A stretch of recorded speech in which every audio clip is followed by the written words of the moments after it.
विपञ्चा गायन्ति विविधमपदानं पशुपतेः त्वयारब्धे वक्तुं चलितशिरसा साधुवचने त्वदीयैर्माधुर्यैः अपलपिततन्त्रीकलरवां निजां वीणां वाणी నిచుళయతి చౌళేన నిభృతం. అమ్మా, సరస్వతీదేవి తన కచ్చపి వీణను శృతి చేసి నీ ఎదుట పశుపతి వీరగాథలను గానం చేస్తూ ఉండగా ఆ పాటను ప్రశంసిస్తూ తల ఊచి చాలా బాగున్నది అని నీవు పలుకగానే ఆ నీ వాకు తన వీణానాదం కంటే మాధుర్యంగా ఉన్నదని తెలిసి ఆమె తన వీణను కనబడనీయకుండా పై వస్త్రంతో కప్పివేసినది.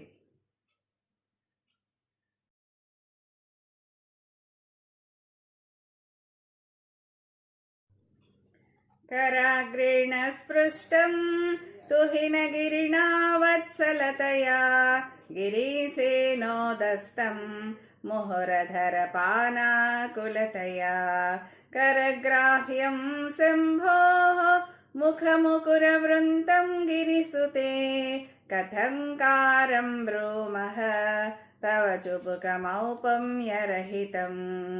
ఓ పార్వతీదేవి, వాత్సల్యంతో నీ తండ్రియగు హిమవంతుని చేతి కొనచేత మునివేళ్ల చేత లాలించబడినది నీ చుబుకం.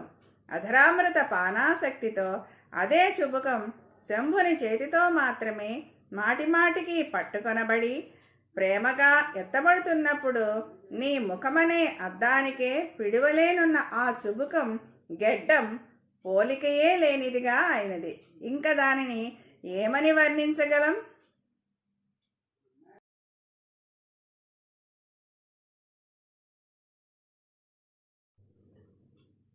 భుజాశ్లేషాన్నిత్యం పురదమయతుః కంటకవతి తవ గ్రీవా ధత్తే ముఖకమలనాళశ్రియమియం స్వతశ్వేతా కాలా గురు బహుళజంబాలమలినా మృణాళీలాలిత్యం వహతి యదధోహారలతికా. తల్లి, నీ కంఠనాళము తామర కాడవలే ఉన్నది. త్రిపురాంతకుడైన శివుని భుజాలింగనం చేత కలిగిన పులకింతలే ఆ కాడకు కంటకముల వలె ఉన్నవి. సహజంగా తెల్లనిదైన ఆ కంఠానికి నల్లని అంగరు సుగంధపు పూత దట్టమైన పంకముగా ఉన్నది. దాని క్రిందుగా ఉన్న ముత్యాల హారాలు తామరతూండ్ల లాలిత్యముగా ఉన్నవి. ఈ శోభలతో నీ ముఖ కమలానికి నాళము వలె ఉన్నది నీ కంఠం.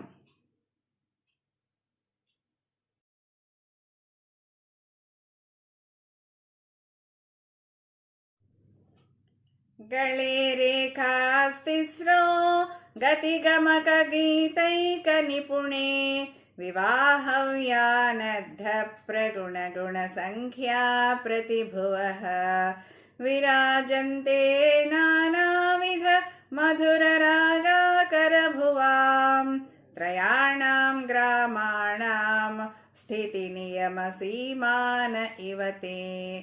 మార్గ దేశి అనే సంగీత మార్గమునందు స్వరకంపనమందు గీతమునందు నైపుణ్యము గల తల్లి, నీ కంఠాన ఉన్న 3 రేఖలు వివాహ సమయాన శివుడు చక్కగా కట్టిన మంగళసూత్రమున ఉన్న 3 పేటల దారాలకు ప్రతినిధులుగా ఉన్నవి. బహువిధాలైన రాగాలకు నివాసస్థానములైన షడ్జ, మధ్యమ, గాంధార అను 3 సంగీత గ్రామముల స్థితి నియమాలను తెలిపే సరిహద్దు రేఖల వలె ప్రకాశిస్తున్నవి. అమ్మవారి కంఠం మాంగళ్యానికి, గాంధర్వ విద్యకు స్వరూపమైనది అని భావం.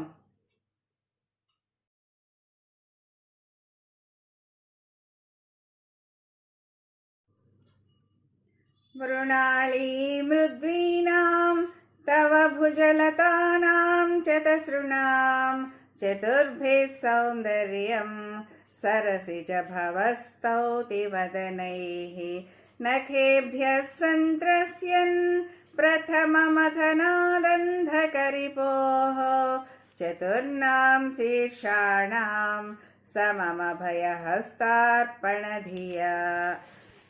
ఓ అమ్మ, అంధకాసురుని శత్రువైన శివుని గోళ్ల వలన ఇదివరకే తన శిరస్సును పోగొట్టుకున్నాడు పద్మసంభవుడు బ్రహ్మదేవుడు.